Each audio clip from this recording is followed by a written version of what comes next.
விதவிதமான பொய்களை வைத்தே உருட்டும் உலகமடா தம்பி, தெரிந்து நடந்து கொள்ளடா, இதயம் தீர்ந்த மருந்து சொல்லடா. குறுக்கு வழியில் வாழ்வு தேடிடும் உருட்டு உலகமடா. புதிய பூமி நண்பர்கள் அனைவருக்கும் வணக்கம். நான் ராஜ்பாபு.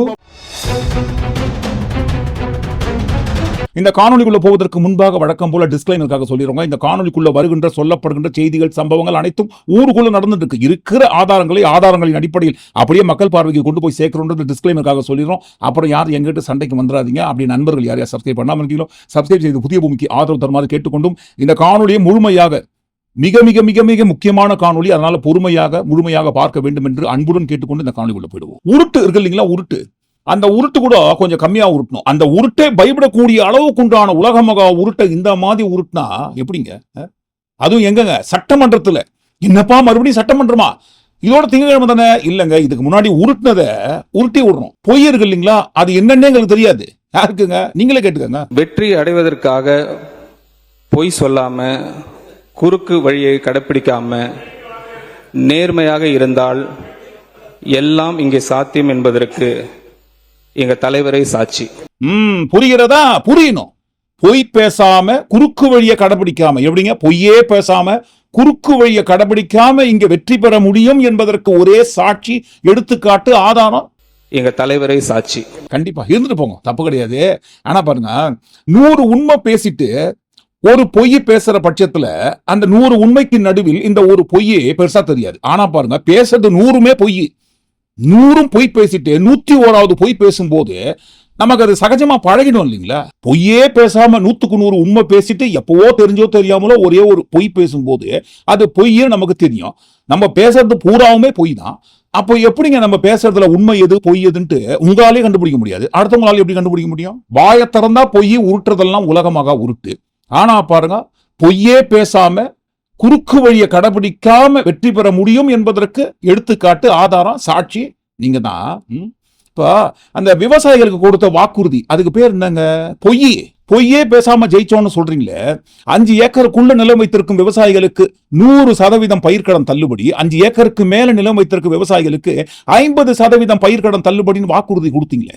நம்ம எல்லாருக்கும் சோறு போடுற நம்ம தெய்வங்களான விவசாயிகளுக்கான 5 ஏக்கருக்கு குறைவான நிலமுள்ள விவசாயிகளுக்கு வேளாண் கூட்டுறவு சங்கங்களில் வாங்கிய பயிர்க்கடன் முழுமையாக தள்ளுபடி செய்யப்படும். 5 ஏக்கருக்கு மேல் உள்ள விவசாயிகளுக்கு 50% தள்ளுபடி செய்யப்படும். கொடுத்த வாக்குறுதியை நிறைவேற்றினீங்களா? அப்ப அதுக்கு பேர் என்னங்க? ஓட்டுகளை அறுவடை செய்வதற்காக வாய்க்கு வந்த வாக்குறுதியில் அள்ளி வீசிட்டு ஏமாற்றியதற்கு பெயர் என்னங்க? மேடையில பேசும்போது வாக்குறுதியை அள்ளி வீசும் போது அனைவருக்கும் 200 யூனிட் கட்டணம் இல்லா மின்சாரம், அதுவும் பாருங்க 2 மாசத்துக்கு ஒரு முறை கிடையாது, 1 மாசத்துக்கு ஒரு முறைன்னு வாக்குறுதி மேடையில வீடியோவில் சொல்லப்பட்டது. ஒவ்வொரு குடும்பத்திற்கும் மாதத்திற்கு 200 யூனிட்டுகள் கட்டணமில்லா மின்சாரம். எல்லாருக்கும் கேட்கற மாதிரி மேடை கட்டி மைக்கு போட்டு லைவ்ல வந்து அந்த மாதிரி வாக்குறுதி அள்ளி வீசிட்டு காதுங்காது வச்ச மாதிரி யாருக்குமே தெரியாம மேனிபெஸ்டோ புத்தகத்துல, வாக்குறுதி புத்தகத்துல தகுதியுள்ள வீடுகளுக்கு, அதுவும் பாருங்க அந்த இடத்துல 2 மாதங்களுக்கு ஒரு முறை கிடையாது, ஒவ்வொரு மாதமும் 200 யூனிட் கட்டணம் இல்லா மின்சாரம் என்றுதான் வாக்குறுதி கொடுக்கப்பட்டிருக்கு. ஓட்டுகளை அறுவடை செய்து வெற்றி அடைய வேண்டும் என்பதற்காக மாத்தி மேடையில ஒரு பேச்சு, வாக்குறுதி புத்தகத்துல ஒரு பேச்சுன்னு மாத்தி கொடுத்ததுக்கு பேர் என்னங்க? தாய்மாமன் சீர் தங்க மோதிரம். மேடையில பேசும்போது இந்த கவர்மெண்ட் தாய்மாமன், பிரைவேட் தாய்மாமன்லாம் சொல்லல, எல்லாருக்கும் தாய்மாமனாக இருந்து தமிழ்நாட்டு மண்ணில் காலடி எடுத்து வைக்கும் ஒவ்வொரு குழந்தைகளுக்கும் தங்க மோதிரம் போடப்படும், தாய்மாமன் சீராக வழங்கப்படும் தான் வாக்குறுதி. தமிழ்நாட்டில் பிறக்கும் ஒவ்வொரு குழந்தைக்கும் அரசாங்கத்தின் ஆசீர்வாதமாக ஒரு தங்க மோதிரம் வழங்கப்படும். அனைவருக்கும் தாய்மாமன் சீர் வழங்கப்படும் சொல்லிட்டு வெற்றி அடைந்த கையோட டக்குன்னு பாருங்க அந்த திட்டத்தை இம்ப்ளிமெண்ட் பண்ணும்போது, இல்லங்க பிரைவேட் தாய்மாமனா நான் இருக்க விரும்பலங்க, கவர்மெண்ட் தாய்மாமனை மட்டும் தான் நான் இருக்க விரும்புறேன். அதனால அரசு மருத்துவமனையில் பிறக்கும் குழந்தைகளுக்கு மட்டும், அரசு மருத்துவமனைகளில் பிறக்கும் அனைத்து குழந்தைகளும் குழந்தையின் பிறப்பு கொண்டாடும் வகையிலும் தாய்மாமன் அன்பளிப்பாக 1 கிராம் தங்க மோதிரம் வழங்கப்படும். ஓட்டு கேட்கும் போது அப்படி அனைவருக்கும் மோதிரம், ஓட்டு வாங்கி ஜெயிச்சு பதவியில் வந்து உட்கார்ந்ததுக்கு அப்புறம் இப்படி கவர்மெண்ட் தாய்மாமன் வேற, பிரைவேட் தாய்மாமன் வேற. அப்ப இதுக்கு பேர் என்னங்க? அண்ணன் சீர். தமிழ்நாட்டில் இருக்கிற தாலிக்கு தங்கம் திட்டத்துக்கு தான் பேரை மாற்றி அப்பொழுதே பாருங்க வாக்குறுதி கொடுக்கிறாரு. அண்ணன் சீராக 8 கிராம் தங்கமும் விலை உயர்ந்த பட்டுப்புடவையும் வழங்கப்படும் என்று. அதுல பாருங்க எதுவும் சொல்லல. ஒவ்வொரு குடும்பத்திற்கும் மிகப்பெரிய மகிழ்வை தருவது அந்த குடும்பத்தில் நடக்கும் திருமண கொண்டாட்டம் தான். அதை எந்த வருத்தமும் இன்றி முழு மன நிறைவுடன் கொண்டாட வேண்டும். அதற்காகவே நம் தங்கைகளின் திருமணத்திற்காக 8 கிராம், அதாவது 1 பவுன் தங்கமும் 1 பவுன் தங்கமும் தரமான பட்டு சேலையும் தாய் வீட்டில் இருந்து அண்ணன் சீராக அளிக்கப்படும். இந்த தகுதி உள்ளவர்களுக்கு தகுதி இல்லாதவர்களுக்கு என்கின்ற வகையெல்லாம் பாருங்க பிரிக்கல, அனைவருக்கும் வழங்கப்படும் சொல்லி வாக்குறுதி. ஆனா பாருங்க ஆட்சிக்கு வந்த பிறகு 5 லட்சத்திற்கும் குறைவாக வருமானம் எந்த குடும்பத்துக்கு வருதோ அந்த குடும்பத்தை மட்டும்தான் பாருங்க தேர்ந்து எடுத்து அண்ணன் சீராக 8 கிராம் தங்கமும் விலை உயர்ந்த பட்டு புடவையும் வழங்கப்படும். எல்லாருக்கும் கொடுக்குறேன்னு சொன்னீங்களேங்க. அது போன வாரம் ஓட்டு கேட்கும் போது, இப்பதான் ஓட்டு போட்டீங்க இல்லைங்களா, ஆட்சியில வந்து உட்கார்ந்துட்டோம், எல்லாருக்கெல்லாம் கொடுக்க முடியாதுங்க, தகுதியை பிக்ஸ் பண்ணி தான் கொடுப்போம்னு வாக்குறுதியை அண்டர்பெல்ட்டி அடிச்சு மாத்தத்துக்கு பேர் என்னங்க? எப்படி பிரைவேட் ஹாஸ்பிட்டல் பிறக்கிற குழந்தைங்களுக்கு பிரைவேட் தாய்மாமனா நாங்க இருக்க மாட்டோம், அரசு மருத்துவமனையில் பிறக்கிற குழந்தைகளுக்கு மட்டும்தான் நாங்க அரசு தாய்மாமனா இருப்போம்னு எப்படி சொல்றோமோ அதே மாதிரி 5 லட்சத்திற்கும் குறைவான வருமானம் கொண்ட குடும்பத்தில் இருக்கிறவங்களுக்கு மட்டும்தான் நாங்கள் அண்ணன்கள். 5 லட்சத்துக்கு மேல வருமானம் போற பட்சத்துல நாங்கெல்லாம் அண்ணன் கிடையாது. சட்டம் ஒழுங்கு சீர்குலைந்து விட்டது. திமுக ஆட்சியில் பெண்களுக்கு பாதுகாப்பு இல்லாத நிலை உருவாகிவிட்டது. இது எல்லாம் மாற வேண்டும் என்று சொன்னால் டிவிகே கட்சிக்கு ஓட்டு போட்டு ஆட்சியில் அமர்த்த வேண்டும். மக்களுக்கு பாதுகாப்பு இல்லாத மக்கள் விரோத ஆட்சி, அந்த மக்கள் விரோத ஆட்சியை அகற்றிட்டு அந்த இடத்தில் தமிழக வெற்றி கழகத்தை ஆட்சி பீடத்தில் அமைக்கணும். டிவிகே கட்சிக்கு ஓட்டு போட்டு ஆட்சியில உட்கார வைக்கிற பட்சத்துல இதெல்லாம் எதுவுமே நடக்காதுங்க. பெண்கள் பாதுகாப்புல எந்த ஒரு காம்ப்ரமைஸ் நாங்க பண்ண மாட்டோம். சட்டம் ஒழுங்குல நோ காம்ப்ரமைஸ். எப்படி சீர்குலைந்து இருக்கிற சட்டம் ஒழுங்கு நாங்க தூக்கி நிறுத்தி காட்டுறோம், பெண்களுக்கு எப்படி பாதுகாப்பு வழங்கி காட்டுறோம்னு சொல்லியே ஓட்டு கேட்டாங்க. இப்போ கேட்ட ஓட்டெல்லாம் போட்டாங்க. ஆனா பாருங்க சொன்னதை செஞ்சாங்களா? பெண்கள், குழந்தைகள் மற்றும் முதியோருக்கென தனி இலாக்கா உருவாக்கப்படும். சமரசமற்ற பெண்கள் பாதுகாப்பு. இதற்கு முந்தைய ஆட்சியில் இந்த கொலை கொள்ளை பெண்களுக்கு பாலியல் வன்கொடுமை எல்லாம் நடந்ததுன்னா ஆட்சியாளர்கள் காரணம், சட்டம் ஒழுங்கு சரியில்லை. இதே பாருங்க இவங்க ஆட்சியில இதே போன்ற ஒரு கொலை கொள்ளை பெண்களுக்கு எதிராக பாலியல் வன்கொடுமைகள் நடந்ததுன்னா அதுக்கு காரணம் பாருங்க சட்டம் ஒழுங்கு பிரச்சனை கிடையாது, ஆட்சியாளர்கள் காரணம் கிடையாது, அது தனி மனித ஒழுக்கம். இந்த பெண் குழந்தைகளுக்கான இந்த பாதுகாப்பு இது வெறும் சட்டம் ஒழுங்கு சம்பந்தப்பட்டது மட்டும்தானா அப்படின்னு கேட்டீங்கன்னா இல்ல, இது சமூக ஒழுங்கும் சம்பந்தப்பட்டிருக்கு. சமூக ஒழுங்குல தனி மனித ஒழுங்கும் சம்பந்தப்பட்டிருக்கு. ஒரே ஸ்கிரிப்ட், அது சிஎம்ல தொடங்கி அவங்க எந்த படத்தில் நடிச்சிருக்காங்கன்னு எங்களுக்கு தெரியலங்க. ஆனா பாருங்க நானும் நடிகை தான் பிரபலமானவங்கன்னு சொல்லியே சொல்ற அந்த அம்மாவுக்கும் சேம் ஸ்கிரிப்ட். தனி மனித ஒழுக்கம் வரணும் ஆனா வந்திருக்கா வருமா? இதற்கு முந்தைய ஆட்சியில் பெண் குழந்தைகளுக்கும் பெண்களுக்கும் எதிரான பாலியல் வன்கொடுமை நடந்ததுன்னா பாருங்க ஆட்சியாளர்களை எதிர்த்து போராட்டம் பண்ணுவாங்க, ஊர்வலம் போவாங்க, ஆர்ப்பாட்டம் பண்ணுவாங்க. இதே இவங்களுக்கு பிடித்த நடிகர் ஆட்சியில் இருக்கிறாங்கன்னு சொன்ன உடனே யாரை எதிர்த்து பேரணி போறாங்கன்னு தெரியாத அளவுக்கு பேரணி போவாங்க. சரி பெண்களுக்கு பாதுகாப்பு கொடுப்போம், நாங்க காம்ப்ரமைஸ் பண்ண மாட்டோம், சட்டம் ஒழுங்கை என்ன மாதிரி பாதுகாப்போம்னு சொன்னாங்க இல்லைங்களா. இப்போ இவங்க ஆட்சிக்கு வந்ததற்கு பிறகு முக்கியமா பாருங்க சிங்கப்பெண் அதிரடிப்படையை உருவாக்கி அதற்கென்று கோடிக்கணக்கில் ரூபாயில ஒதுக்கியிருக்காங்க இல்லைங்களா. இப்போ கொலை கொள்ளை முக்கியமா பாருங்க பெண்களுக்கு எதிரான குற்றங்கள் நடக்காம இருக்குங்களா? என்ன நடக்காம இருக்கான்னு கேள்வி கேட்கறீங்க. எங்க நடக்குது? என்ன பிரச்சனை நடக்குது? இல்லங்க 2 தினங்களுக்கு முன்பாக கூட சென்னையில ஆட்டோக்குள்ள இருந்து ஒரு லேடியோட பிணத்தை தூக்கி வீசி எறியறாங்க கொலை பண்ணி. இதையே நீங்க சீரியஸா சொல்றீங்க?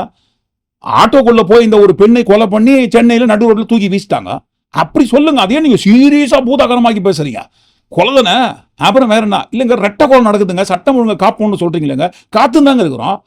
ரெட்டை கொலை நடந்து போச்சு அவ்வளவுதானே, அதை ஏன் நீங்க ரெட்டை கொலைன்றீங்க? ரெட்டை கொலை 2 கொலை நடந்து போச்சு அப்படி சொல்லுங்க, அப்படி சொல்லி பழகுங்க, நார்மலைஸ் ஆகுங்க சார். நீங்க ஏன் பெருசா இதெல்லாம் பூதாகரமாக்குறீங்க? இல்லங்க இதுக்கு முன்னாடி நீங்க அப்படித்தானே பண்ணிருந்தீங்க. அது போன வாரம் ஓட்டு கேட்கும் போது இது நாடா இல்ல காடா? யார் கேட்டது? நாங்களா கேட்டோம். இது நாடா இல்ல காடா? அவமா வந்து போதையை போட்டு வெட்டிட்டு போயினேங்கறானுங்க. போதையை போட்டு வந்து எல்லாரும் வெட்டிட்டு போயிடறானுங்க. இதெல்லாம் நாடா இல்ல காடா? இங்கனா கவர்மெண்ட்னு ஒன்னு இருக்குதா இல்லையா? இப்பதான் ஓட்டு கேட்டோம், ஓட்டு போட்டீங்க, ஆட்சியில வந்து உட்கார்ந்துட்டு இல்லீங்களா. இதெல்லாம் பாருங்க நீங்க பெருசா எடுத்துக்க கூடாது. சகஜமா நீங்க வாழ பழகிக்கணும். இதோட எது இந்த கொலையெல்லாம் ஆமாங்க, கொலை நடக்கும், பெண்களுக்கு எதிரான பாலியல் வன்கொடுமைகள் நடக்கும், கொள்ளை நடக்கும், திருட்டு நடக்கும், வழிப்பறி நடக்கும், எல்லாம் நடக்குங்க. நடந்துருக்கும் போது அப்படியே நீங்கள் சேர்ந்து அதோட நடந்து போங்க. இதுக்கு முன்னாடி ஐயோ கொதிக்கிறதெல்லாம் அப்போ, இதே சம்பவங்கள் இப்போ நடக்கும்போது கூலா ஈஸியா எடுத்துக்கிறது இப்போ. இதுக்கு பேர் தான் மாற்றம். இதுக்கு மேல மாற்றத்தை எப்படி நாங்க உங்களுக்கு கொடுக்க முடியும்? ஆட்சியாளர்கள் தான் எல்லாத்துக்கும் காரணம்னு சொல்லியே பழியே இதற்கு முந்தைய ஆட்சியாளர்கள் மேல போட்டு ஓட்டு கேட்கறதுக்காக நாங்க அப்படி பண்ணியிருந்தோம். ஆனா பாருங்க உண்மையில் நடக்கிற குற்றங்களை யார் ஆட்சியில வந்து உட்கார்ந்தாலும் ஸ்பைடர்மேன் மாதிரி பறந்து பண்ணா தடுக்க முடியாது. எவ்வளவு பெரிய வளர்ந்த நாடாக இருந்தாலும் நடக்கும் குற்றங்களை நடப்பதற்கு முன்பாக தடுத்து நிறுத்த முடியாது, மந்திரம் மாயெல்லாம் பண்ணி. இதே பாருங்க குற்றம் நடைபெற்ற பிறகு என்ன நடவடிக்கை வேகமாக எடுக்கிறோன்றதை என்ன பார்க்கலாமே தவிர நடப்பதற்கு முன்பாக நடக்கும் குற்றங்களை தடுக்க முடியாது. தடுத்து காட்டுறோம்னு சொன்னீங்களேங்க, அதான் சொன்னோம் இல்லைங்களா. ஓட்டு கேட்பதற்காக அப்படி சொன்னோன்னு சொல்லி அப்போ ஒத்துக்கிறீங்க இல்லைங்களா? பொய் பொய் 5 ஏக்கர் பொய்ல தொடங்கி 200 யூனிட் தாய்மாமன் சீரு, தங்க மோதிரம், பட்டு புடவை, அண்ணன் சீரு, என்னென்னமோ பாருங்க, மகளிருக்கு தமிழ்நாடு முழுவதும். நம்ம ஆட்சிக்கு வந்த அடுத்த நிமிஷம் என்னோட பாட்டி, அம்மா, அக்கா, தங்கச்சிங்க எல்லாரும் தமிழ்நாட்டுல எல்லா இடத்துக்கும் அனைத்து அரசு பேருந்துகளிலும் கட்டணம் இல்லாமலே போகலாம். கட்டணம் இல்லா பேருந்து பயணம் நாங்க வந்த அடுத்த நிமிஷமே சைன் பண்ணுவோம்னு சொன்னாங்க இல்லைங்களா? இவை அனைத்திலும் நிறைந்திருப்பது பெண்கள் பாதுகாப்புல தொடங்கி சட்டம் ஒழுங்கு பிரச்சனையில இருந்து போதைப் பொருள் ஒழிப்பு வரைக்கும் அனைத்திலும் நிறைந்திருப்பதுக்கு பேர் என்னங்க? பொய் பொய் பொய் பொய்.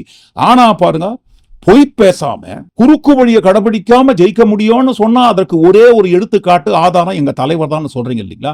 சட்டமன்றத்துல மறுபடியும் பாருங்க, அடிச்சு விட்டுட்டு போலாம் வாய்க்கு வந்தது. சோசியல் மீடியாவில், அரசியல் மேடையில, இன்டர்வியூல கூட, ஏன் பேப்பர்ல கூட பாருங்க என்ன வேணா பொய்களை இவங்க இஷ்டத்துக்கு வாரி இறைக்கலாம். ஆனா பாருங்க, சட்டமன்றத்துல பேசுற ஒவ்வொரு வார்த்தையும் அவை குறிப்பில் பதிவு செய்யப்பட்டு கொண்டே இருக்கும். நம்ம பேசுற விஷயங்கள் பதிவாகும் என்று தெரிந்தே பாருங்க உலக மகா பொய்யே பேச மாட்டோம்னு சொன்னாங்க இல்லைங்களா? மறுபடியும் சொல்றோம், பொய்யை தவிர இவங்க எதையுமே பேச மாட்டாங்க. இவங்க பேசுறதுல எது பொய் உண்மைன்னு எப்படி உங்களுக்கு தெரியுங்க? சட்டமன்றத்துல நிதி அமைச்சர் ஒரு விஷயம் சொன்னாரு. அதாவது பாருங்க, 15,000 கோடி கஜானாவில், அரசு கஜானாவில் 15,000 கோடியை எக்ஸ்ட்ரா இவங்க உள்ள கொண்டு வந்துட்டாங்களாம். எப்படின்னா எல்லாம் சாத்தியங்க. நாங்க வந்த கையோட இந்த 100 நாள்ல 3 மாசத்துல 15,000 கோடி அரசு கஜானாக்குள்ள கொண்டு வந்துட்டோன்னு ஒரு உருட்டினாரு.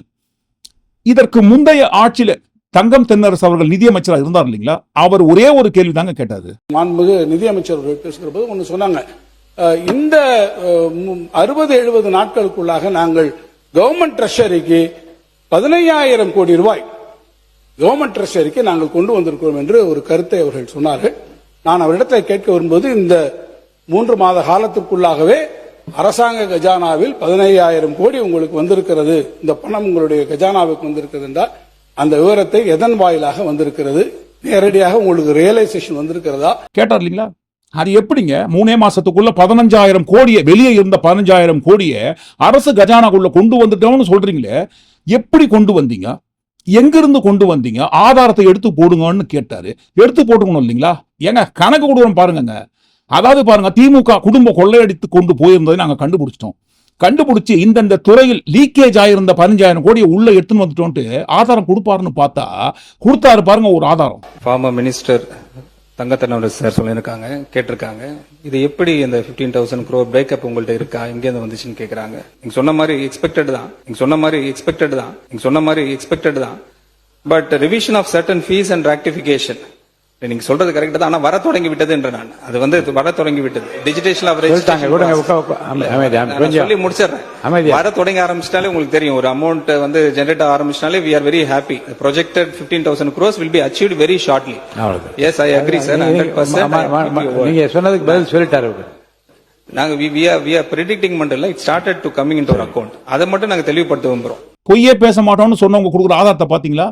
15,000 கோடி நாங்க அரசு கஜானாக்குள்ள 3 மாசத்துல கொண்டு வந்துட்டோன்னு வாக்குமூலம் சட்டமன்றத்துல கொடுத்துட்டு ஆதாரம் கொடுங்கன்னு கேட்ட உடனேயே எதிர்பார்த்துன்னு வரமா.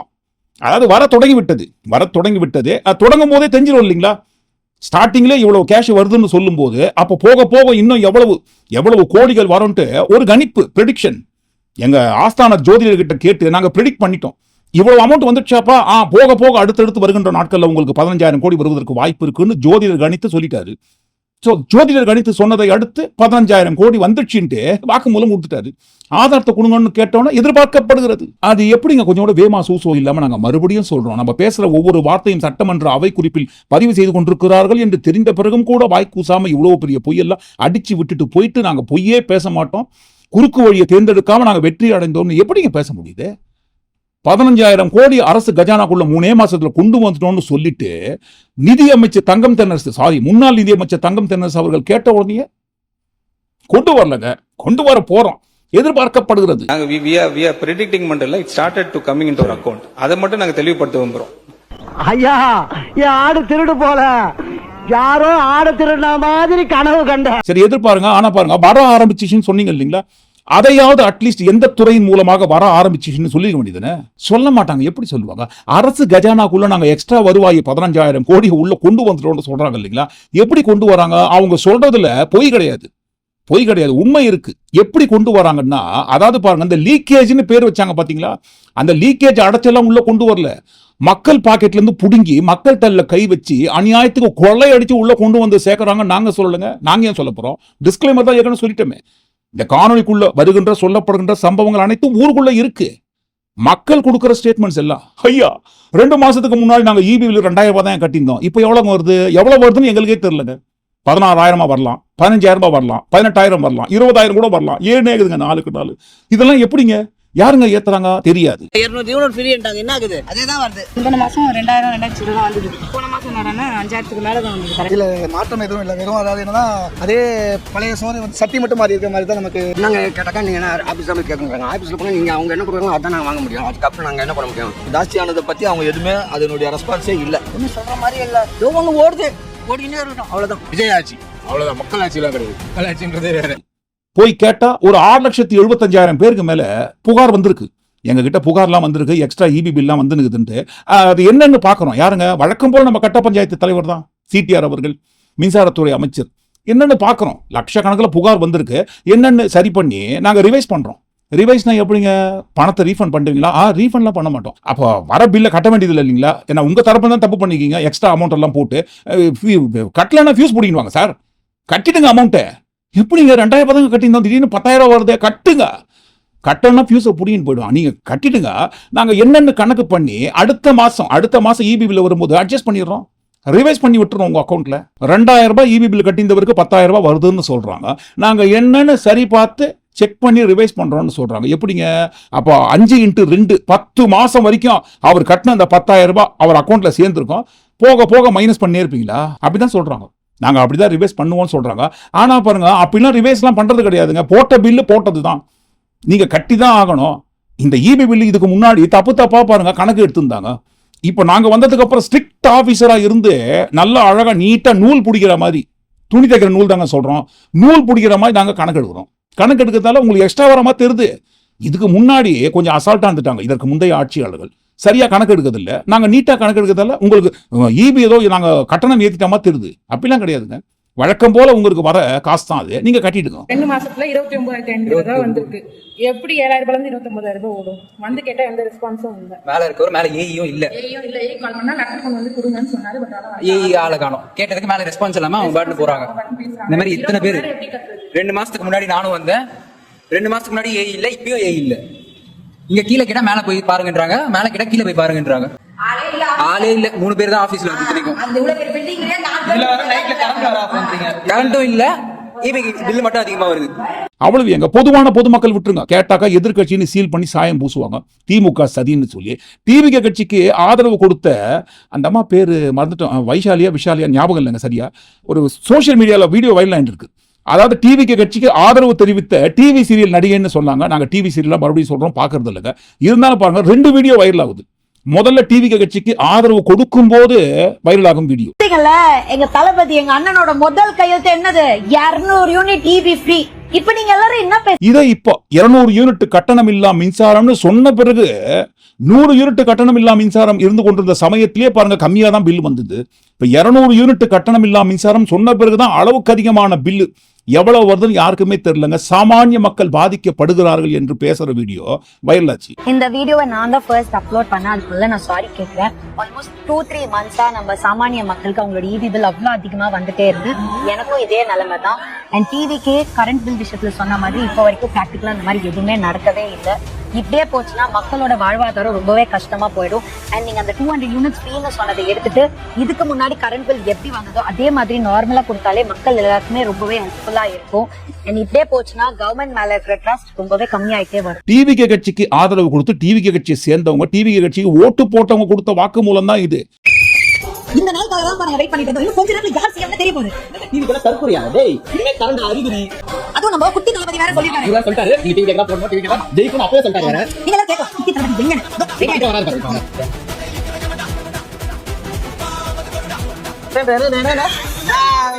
நம்மளோட குட்டி தளபதி. அந்த தளபதி பார்க்கணும், இந்த தளபதி இருக்காங்க எப்படா? ஓகே. டபுள் ட்ரிபிள் மடங்கு இபி பில் இன்க்ரீஸ் பண்ணிக்கிறாங்க. என்ன அக்கிரம அநியாயம்னு சொல்லி. ஆனா பாருங்க அவங்களுக்கும் சீல் பண்றாங்க. இது முழுக்க முழுக்க திமுக சதி. அந்த மாதிரி திமுக கட்சி எதிர்கட்சியோட சதின்னு சொல்லி மின்சாரத்துறை தரப்புல இருந்து ஒரு விளக்கம் கொடுத்தாங்க. அந்த அம்மாவோட கன்சியூமர் நம்பர்லாம் கேட்டோங்க, அப்படின்னா எதுவும் கொடுக்குற மாதிரி தெரியலங்க, நாங்கள் கான்டாக்ட் பண்ண ட்ரை பண்ணோம், அவங்கள கான்டாக்ட் பண்ண முடியலன்ட்டு மின்சாரத்துறை தரப்புல இருந்து விளக்கம் கொடுக்குறாங்க. இந்த வீடியோ மெயின் ஸ்ட்ரீம் மீடியாவில் வைரல் ஆனதுக்கு அப்புறம் தினம்தோறும் ஆயிரக்கணக்கான லட்சக்கணக்கான மக்கள் முன்னறிவிப்பு இல்லாம ஒண்ணுக்கு பல மடங்கு இந்த மின்சார கட்டணத்தை ஏத்திட்டாங்கன்னு எவ்வளவு புலம்புறாங்க. யாராவது ஒரு சாமானிய மக்களுக்கு மின்சாரத்துறை தரப்புல விளக்கம் கொடுத்துருப்பாங்களா? அது என்ன மெயின் ஸ்ட்ரீம் ஊடகத்துல டிவிகே கட்சிக்கு ஆதரவு கொடுக்குறவங்க வீடியோ வைரல் ஆனதை தொடர்ந்து டக்குன்னு பாருங்க ஒரு விளக்கம். கான்டாக்ட் பண்ண ட்ரை பண்ணோம், இது சம்பந்தமாக அவங்க கிட்ட விளக்கம் கேட்பதற்கு முயற்சி பண்ணோம், அவங்கள கான்டாக்ட் பண்ண முடியல. என் சாமானிய பொதுமக்களுக்கு இந்த விளக்கம் கொடுங்க. எதுக்காக 200 ரூபாய் கட்டியிருந்தவங்களுக்கு திடீர்னு பாருங்க 1800 ரூபாயா உயர்கிறது, 2000 ரூபாய் கட்டியிருந்தவங்களுக்கு திடீரென்று எப்படி 8000 10,000 உயர்கிறது, 5000 ரூபாய் இபி பில் கட்டியிருந்தவங்களுக்கு எப்படி திடீர்னு 20,000 22,000 21,000 வருதுங்க. யாருக்கிட்ட எங்க தப்பு இருக்குன்னு கண்டுபிடிச்சி பாதிக்கப்பட்ட மக்களுக்கு பதில் கொடுங்க. கொடுப்பாங்களா? எங்க நாங்க நேர்மையான ஆட்சி நடத்தினுக்கிறோம், பொய் பேசாம குறுக்கு வழிக்கு போகாம வெற்றி அடைய முடியும்னு சொன்னா அது நாங்க தான். அப்ப இதுக்கெல்லாம் பேர் என்னங்க? சரி, ஏன் இப்படிலாம் பண்றாங்க? அளவுக்கு அதிகமான மின்சார கட்டணத்தை எந்த ஒரு முன்னறிவிப்பும் இல்லாம திடீர்னு இந்த பகல் கொள்ளைன்னு சொல்லுவாங்க இல்லைங்களா, என் முகமூடி கொள்ளைன்னு சொல்லுவாங்க இல்லைங்களா, அதையும் மீறி ஏதோ ஒரு வகையான கொள்ளை எல்லாம் எதுக்காக நடக்குதுங்க? அது எதுக்காகன்னு சொல்வதற்கு முன்பாக இந்த சொத்து வரி பிரச்சனை இப்ப ஊருக்குள்ள போயிருக்குது. மின்சார கட்டணம் எப்படி பல மடங்கு முன்னறிவிப்பு இல்லாமல் உயர்ந்ததோ அதே மாதிரி தான் பாருங்க இந்த சொத்து வரியோட உயர்வு. சும்மா 5 10 50 100 கிடையாதுங்க, 300 400% அளவுக்கு உயர்ந்திருக்கு. 865 ரூபாய் தான் நான் ஆஃப் இயர்லி கட்டிட்டு இருந்தேன். ஆமா, இப்போ வந்து 700 ரூபாய் ஜாஸ்தி ஆயிருக்கு. எனக்கு வந்து அரௌண்ட் 500 rupees இன்க்ரீஸ் ஆயிருக்கு. மறைமுக வரி தான் இது, சொத்து வரி இல்ல, மறைமுக வரி. ஸ்டேஜ்ல பார்க்கும்போது எனக்கு 1.5 மடங்கு அதிகமா வருது. நான் 9,000 ரூபாய் கட்டுறேன், இப்போ 23,000 ரூபாய் வருது. எதற்காக திடீரென்று இந்த சொத்து வரியோட அளவு இவ்வளவு உயர்ந்திருக்கு? 300-400% உயர வேண்டிய அவசியம் என்னன்னு மக்கள் பாருங்க கேள்விக்கு மேல கேள்வி கேட்டுக்கிறாங்க, புலம்பினுங்கிறாங்க. என்னங்க நாங்க வாழ்நாள் இவ்வளவு வரி கட்டியதே கிடையாது, நாங்கெல்லாம் இருக்கதா எங்கெங்க போவதுன்னு ஒரு பக்கம் மக்கள் கேட்கிற கேள்வி. பென்ஷன் கிடையாது எனக்கு, நான் வந்து அரௌண்ட் 200 rupees கட்டியிருந்தேன் டாக்ஸ் இது வரைக்கும். இப்போ திடீர்னு 2,505 ரூபாய்க்கு ஏற்றிருக்காங்க. இப்போ என்ன செய்யறது தெரியாம நான் ரொம்ப வேதனையில இருக்கேன். இன்னொரு பக்கம் இல்லங்க தப்பான பில்லு உங்களுக்கு வந்து சேர்ந்திருக்கோம், இதுக்கு முன்னாடி அந்த மாதிரிலாம் வரலீங்களா, இப்ப வந்துருச்சுங்க தப்பான பில்லு வந்து சேர்ந்திருக்கோம், நாங்க என்னன்னு பார்த்து ரிவைஸ் பண்ணிடுறோம். உங்களுக்கு நோட்டிபிகேஷன் வந்ததுன்னா நீங்க பிம்பிலிபி பிலாப்பின்னு இருந்துட்டு போங்க, அதெல்லாம் கட்ட வேண்டிய அவசியம் இல்லைன்னு சொல்றாங்க. சரின்னு சொல்லி வழக்கமான டாக்ஸை கட்டுறாங்களா, திடீர்னு பாருங்க மறுபடியும் நீங்க இந்த அளவு டாக்ஸை கட்டணும்னு ஒரு நோட்டிபிகேஷன் வருதுங்களா. So I came and I paid, but திருப்பி நோட்டிஃபிகேஷன் வந்துச்சு, யூ ஆர் நாட் பெய்டுன்னு சொல்லிட்டு அந்த மாதிரி. So I came here to ask again. என்னதான் தீர்வுங்க இது? ஏற்கனவே மின்சார கட்டணம் தான் பல மடங்கு உயர்ந்து விட்டது, நாங்க கட்ட முடியாத அளவுக்கு கஷ்டப்பட்டுக்கிறோம். திடீர்னு சொத்து வரி எதனால் இந்த மாதிரி ஆச்சு? அது ஒண்ணும் கிடையாதுங்க, அளவீடு பிரச்சனை. அளவீடு பிரச்சனையா? ஆமாங்க, போன வருஷம் இருந்த சொத்தோட அளவை விட இந்த வருஷம் சொத்து உங்களுக்கு வளர்ந்துருக்கு. என்னங்க தாடி மீச வளர்ற மாதிரி அசால்ட்டா சொத்து வளருதுன்னு சொல்றீங்க? இல்லங்க, வளருதுன்னா அந்த மாதிரி வளர்றது கிடையாதுங்க. போன வருஷம் அளவு கணக்கு எடுக்கும் போது ஒரு குறிப்பிட்ட அளவு இருந்தது, இப்ப பாருங்க எக்ஸ்ட்ரா நீங்க ப்ராப்பர்ட்டி வாங்கியிருக்க வாய்ப்பு இருக்கு, உங்க சொத்தோட அளவு இன்க்ரீஸ் ஆவறதால வரியோட அளவும் உயர்கிறது. ரீவேல்யூவேஷன் பண்ணிருக்கேன் அப்படின்னாங்க, பட் நாங்க புதுசா கன்ஸ்ட்ரக்ஷன்ல எதுவும் பண்ணல. இந்த டிமாண்ட் நோட்டீஸ்ல வந்து தப்பா வந்து மென்ஷன் பண்ணிருக்காங்க. நான் இருக்கிறது அபார்ட்மெண்ட், பட் ஆனா அதுல வந்து இண்டிபெண்டன்ட் பில்டிங் சொல்லி போட்டு மென்ஷன் பண்ணிருக்காங்க. எல்லாரும் சொத்து எக்ஸ்ட்ரா வாங்கியிருக்காங்க. டிவிகே கட்சி ஆட்சி அமைந்ததுக்கு பிறகு பாலாறு தேனார் ஓடுது இல்லைங்களா, ஓடுற பாலாறு தேனாரி வச்சு என்ன பண்ணுவாங்க, பக்கத்து நாட்டுக்கு வித்து காசாக்குறாங்க, காசாக்கி சொத்துக்களை வாங்கி போடுறாங்க. ஸோ 1000 ஸ்கொயர் ஃபீட் இருந்தவங்களுக்கு திடீர்னு 2000 ஸ்கொயர் ஃபீட் வரும்போது சொத்து வரி டபுள் மடங்கு உயர்ந்துதானே ஆகணும். ஸோ அளவீடு பிரச்சனை தான் காரணம். எப்படி இபி பில் ஏங்க இன்க்ரீஸ் ஆகுதுன்னு கேட்டா, இதுக்கு முன்னாடி தப்பா ரீடிங் எடுத்திருந்தாங்க, இப்பதான் நாங்க கரெக்டா எடுக்கிறோம், அதனால உங்களுக்கு பில்லு எக்ஸ்ட்ரா வருதுன்னு சொல்ற மாதிரி தான். இதுக்கு முன்னாடி சொத்தெல்லாம் பாருங்க கம்மியா அளந்துருந்தாங்க, உங்களுக்கு ஸ்கொயர் ஃபீட் கம்மியா காட்டியிருந்தாங்க. இப்ப நாங்க நூல் பிடிச்ச மாதிரி, மறுபடியும் சொல்றோம், துணி தைக்கிற நூல் தான் சொல்றோம், நூல் பிடிச்ச மாதிரி நீட்டா நாங்க அளவெடுக்கிறோம். மாற்றம் வேணும் இல்லைங்களா, அதனால தான் உங்களுக்கு இந்த பில்லு வந்திருக்கு, கட்டி தான் தீரணும்ன்றாங்க. இந்த மாதிரி கட்டுறதால வருகின்ற வருமானத்தெல்லாம் வச்சு என்ன பண்ணுவாங்க, எங்களுக்கு எக்ஸ்ட்ரா கஜானாக்குள்ள வருது இல்லைங்களா, 15,000 கோடி எதிர்பார்க்கப்படுகிறதுன்னு சொன்னாங்களே, முதல்ல கொண்டு வந்துட்டோம்னாங்க, எங்கிருந்துப்பா கொண்டு வந்தீங்கன்னு கேட்டோன்னே டக்குன்னு அந்தர்பல்ட்டி அடிச்சிட்டாங்க. வரலங்க, வரோன்னு எதிர்பார்க்கப்படுகிறதுன்ட்டு. எங்கிருந்து எதிர்பார்க்கப்படுகிறது? இப்படிதான் மத்திய அரசுலையும் பாருங்க, அவங்களுக்கு ஏதாவது நிதி தேவைன்னு சொன்னா மக்கள் தெல்ல கை வச்சிருவாங்க. அதே மாதிரி இவங்களுக்கும் எக்ஸ்ட்ரா நிதி தேவை, வருவாய் எக்ஸ்ட்ரா பெருக்கணும்னு சொன்னா மக்கள் தெல்ல கை வச்சிட வேண்டியதான். மின்சார கட்டணத்துல இருந்து சொத்து வரி உயர்வுல இருந்து கண்ணா பின்னான்னு விலையை ஏத்திட்டு பிரச்சனை வந்து புலம்பனா திமுக எதிர்கட்சி சதின்னு சாயம் பூசிட்டா எதுவும் பேச மாட்டாங்கல்ல. ஏங்க, உங்களுக்கு ஓட்டு போட்டவங்களும் சேர்ந்தாங்க பாதிக்கப்பட்டு புலம்புறாங்க. மின்சார கட்டணத்துல இருந்து சொத்து வரி உயர்வுல இருந்து அரிசி பால் காய்கறி எல்லாம் விலையும் கண்ணா பின்னான்னு உயர்ந்திருக்குன்னு உங்களுக்கு ஓட்டு போட்டவங்களும் சேர்ந்தாங்க பாதிக்கப்பட்டு புலம்புறாங்க. புலம்பட்டோம். அவங்களுக்கும் சேர்த்து சீல் பண்ண வேண்டியதான். எதிர்கட்சியோட சதி, திமுக சாயம் பூச வேண்டிதான். அப்படிதான் பண்றாங்க. பாதிக்கப்பட்ட பொதுமக்கள் எவ்வளவோ பேர் அரசாங்கத்தை எதிர்நோக்கி கேள்வி கேட்டாலும் ஒரே ஒரு சீல் சாயம் தான் பூசுறாங்க, திமுக எதிர்கட்சின்ட்டு. இப்ப புரியுதுங்களா? 15,000 கோடி எக்ஸ்ட்ரா எப்படி நாங்க கஜானாக்குள்ள கொண்டு வருவதாக நாங்க ப்ரெடிக்ட் பண்ணிருக்கோம்னு சொல்லி மக்கள் தலையில கை வச்சு மக்கள் பாக்கெட்ல ₹1 காசை கூட விட்டு வைக்காம புடுங்கிதான், மக்கள் பாக்கெட்ல இருந்து சொல்றோம், மக்கள் பாக்கெட்ல இருந்து காசை புடுங்கிதான் கஜானாக்குள்ள 15,000 கோடி அடுத்தடுத்து வருகின்ற மாதங்கள்ல கொண்டு வருவோம்னு சொல்றாங்க. இதை விட ஒரு கொடுமை என்ன தெரியுங்களா? பொய் பேசாம நாங்க ஆட்சிக்கு வந்திருக்கோம்னு சொல்றாங்க இல்லைங்களா? இந்த பொய்ன்ற விஷயத்துக்குள்ள இன்னொரு மாபெரும் உண்மை இருக்கு. உண்மைன்னா சாதாரண உண்மை கிடையாதுங்க.